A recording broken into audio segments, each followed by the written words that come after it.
आप लोग पहले से भी परिचित हैं कि पटना जिला में मादक पदार्थों पे हम लोग विशेष अभियान चला रहे हैं और इसी में आसूचना को डेवलप करते हुए हम लोग कल स्मैक की एक बहुत बड़ी जो खपत यहाँ आ रही थी उसको सीज किया गया है। इसमें बेउर थाना अंतर्गत वहाँ पे एक आसूचना मिल रही थी कि पूरे पटना जिला में बांटने के लिए सेल करने के लिए स्मैक लाया जा रहा है और इसी क्रम में नाकाबंदी और चेकिंग वगैरह कराया गया। इस क्रम में 2 व्यक्ति पकड़ाए हैं, संतोष प्रसाद और अमन कुमार। इन लोगों से पूछताछ करने पर घर पे तलाशी लिया गया तो इनके पास से करीब 870 ग्राम जो स्मैक पाया गया है।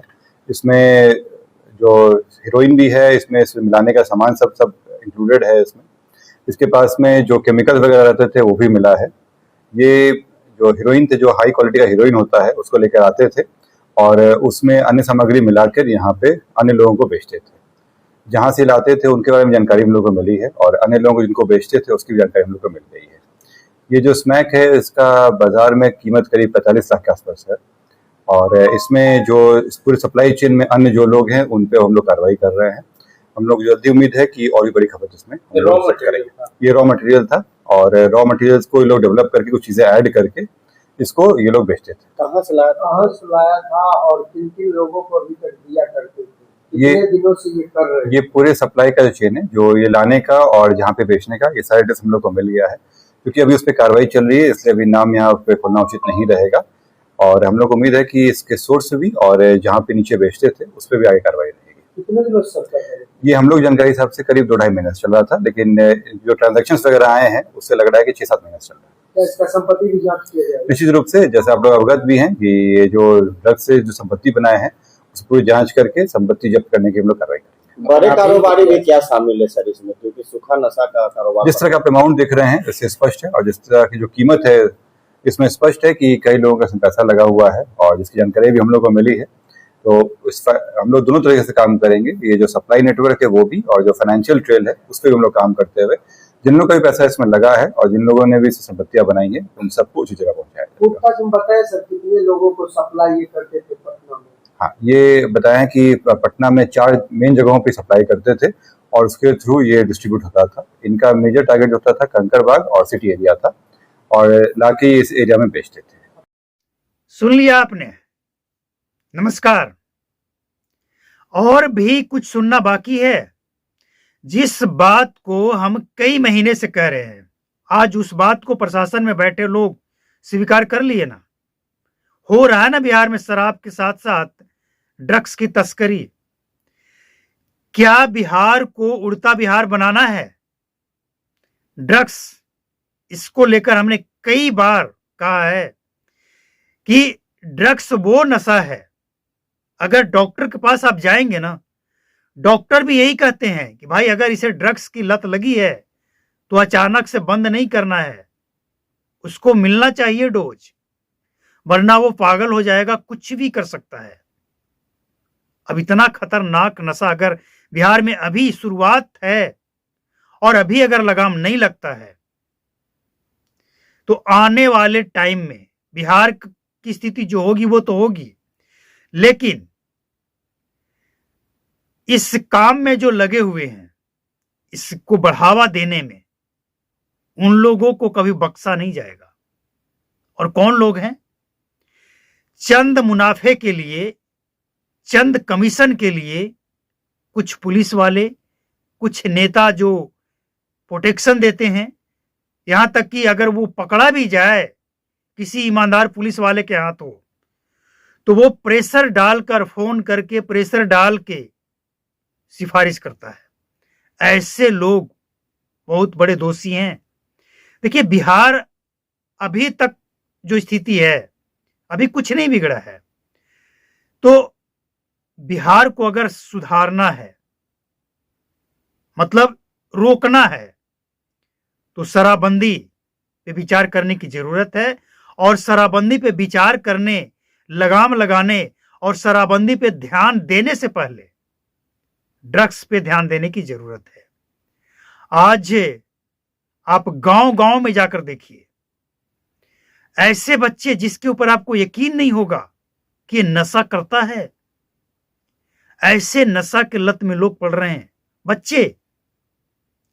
और जब ये ड्रग्स अपना पांव पूरी तरह से, समझिए कि एक जाल पूरी तरह से बिहार में फैला लेगा, तो फिर इस जाल से निकलना कितना मुश्किल होगा। जो लोग नए हैं, ड्रग्स के मामले में नहीं जानते हैं, मेरे पिछले वीडियो को नहीं सुने हैं, उन लोगों के लिए है, क्योंकि नए नए ऑडियंस भी आते हैं, उनको बताना जरूरी है कि ड्रग्स का प्रभाव क्या होता है। आज अगर आप ड्रग्स का जो बिहार में जिस तरह से पांव फैला रहा है, इसके बारे में अगर आप हल्के में ले रहे हैं, तो आज ये बात आपको जरूर सुनना चाहिए। ड्रग्स वो नशा है जो धीरे धीरे इंसान को इतना कमजोर कर देता है कि जब तक उसे वो डोज नहीं मिलेगा, तब तक वो पागल सा रहेगा, और उस पागलपन की स्थिति में वो कुछ भी कर सकता है। बड़ा से बड़ा क्राइम, यहां तक कि अपने घर परिवार को भी वो नुकसान पहुंचा सकता है। हमने देखा है पंजाब में ऐसे लोगों को जो अच्छे खासे घर के लोग हैं और उनके किराए के मकान में हम रहते थे, उस किराए के मकान में वो घर से छिपकर आकर नशा करते थे। उन लोगों से जब हमने बात की तो उन्होंने कहा कि ये नशा, इसका असर 8 घंटे से लेकर 12 घंटे तक रहता है, और इसका जो असर है वो बेखुदी, मतलब वो अपने आप में नहीं है, होश में नहीं है वो, और जब नहीं मिलता है तो वो पागल सा हो जाता है। उस डोज को पूरा करने के लिए, अब जाहिर सी बात है कि बिहार एक गरीब प्रदेश है, अगर लत लग जाए तो उस डोज को पूरा करना असंभव होगा। उस डोज को पूरा करने के लिए उन लोगों ने उस समय बताया था 2013-14 में कि 500 रुपये चाहिए, और 4-5 लोग मिलकर उसका सेवन करते थे। मतलब आज अगर ये बिहार में लत लग जाए तो बिहार का सिर्फ वो व्यक्ति, वो लड़का बर्बाद नहीं होगा, उसका घर परिवार, आस पड़ोस, समाज, सब हल्के में लग रहा है ना। आज आपको पता लग जाएगा, अगर बिहार में पांव फैला लिया ना ये ड्रग्स, पता लग जाएगा सबको।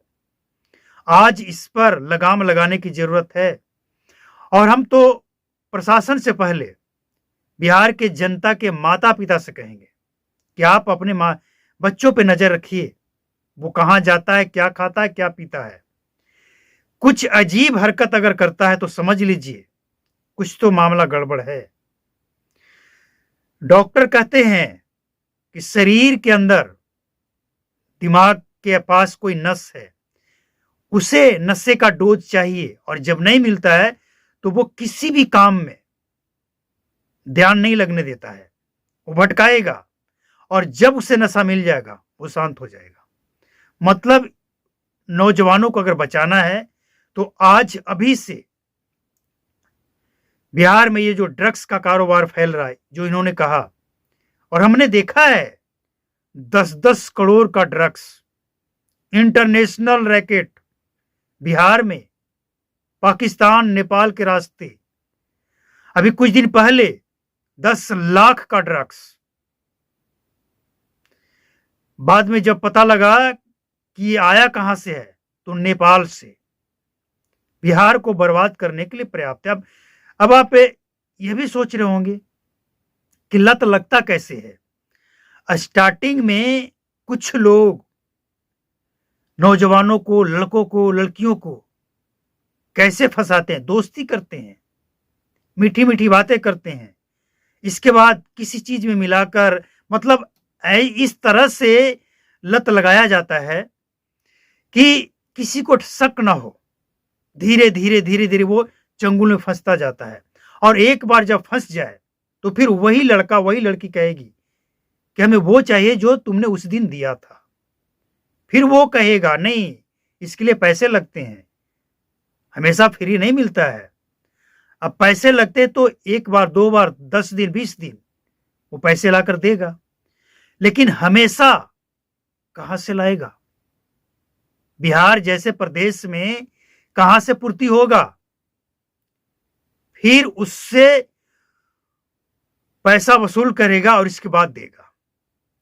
इस तरह से लोगों को इसमें फंसाया जा रहा है। अब आप कहेंगे कि ये सब बातें कहां से बता रहे? भाई दिख रहा है, हर जगह दिख रहा है। पुलिस वाले जो ड्रग्स पकड़ रहे हैं वो क्यों पकड़ रहे हैं, कहां जा रहा है? आज के 10 साल पहले बिहार में कोई ड्रग्स, सुलेशन पीने, कुछ और चीज जो नशा होता है, यहां तक कि इंजेक्शन, कैप्सूल, दवाई, गोलियां, बिहार के लोग इसके बारे में जानते तक नहीं थे। आज सबको पता है, क्योंकि आज बिहार में ये सब चल रहा है। लेकिन अभी कुछ नहीं बिगड़ा है। अभी भी अगर प्रशासन चाहे, सरकार चाहे, तो एक स्पेशल टीम बनाकर इस पे सख्ती लगाए, खासकर स्कूल कॉलेज के आसपास नजर रखी जाए और लगाम लगाया जाए। और जो लोग इसके आदी हो गए हैं उनका तुरंत ट्रीटमेंट हो, वरना बिहार, उड़ता बिहार कब बन जाएगा पता भी नहीं चलेगा और बिहार बर्बाद हो चुका होगा। और इन सबके पीछे सबसे बड़ा कारण है, आज पूरे भारत में बिहार सबसे ज्यादा नौजवानों का प्रदेश है। 15 से 22 साल के नौजवान सबसे ज्यादा बिहार में है आज। और आज अगर बिहार नहीं सुधरा ना, कंट्रोल नहीं हुआ ना, तो पूरे देश में सबसे ज्यादा बर्बाद बिहार होगा। जब नौजवान बर्बाद होते हैं तो पूरा राज्य चौपट हो जाता है, सब अपंग, निकम्मे हो जाते हैं। बस डोज चाहिए और इसके लिए जो करना पड़े, लूटपाट, अपहरण, मर्डर, कुछ भी। ये जो लूटपाट की घटनाएं बढ़ रही है ना, इसके लिए भी जांच करने की जरूरत है कि जो लोग इसमें शामिल है, कहीं वो इस तरह का नशा तो नहीं करने लग गया है, क्यों इस तरह का अपराध कर रहा है। बहुत बड़ी ये समस्या बिहार में बनती जा रही है। इस पे कंट्रोल करने की जरूरत है। अपने बच्चों का केयर करें, ध्यान रखें कहां जाता है, क्या खाता है। आज आपको ये मजाक लग सकता है, आप इसे हल्के में ले सकते हैं, लेकिन एक दिन आप ठीक उसी तरह से मानेंगे जैसे हम कहते थे कि बिहार में शराबबंदी एक बड़ा समस्या है। अगर नहीं होता तो आज सरकार को, प्रशासन को टाइट करके इसके ऊपर इतना काम करने की जरूरत नहीं पड़ता। कहीं ना कहीं तो है ना। तो इसीलिए बिहार को बचाइए और अभी से इसका सलूशन लाइए।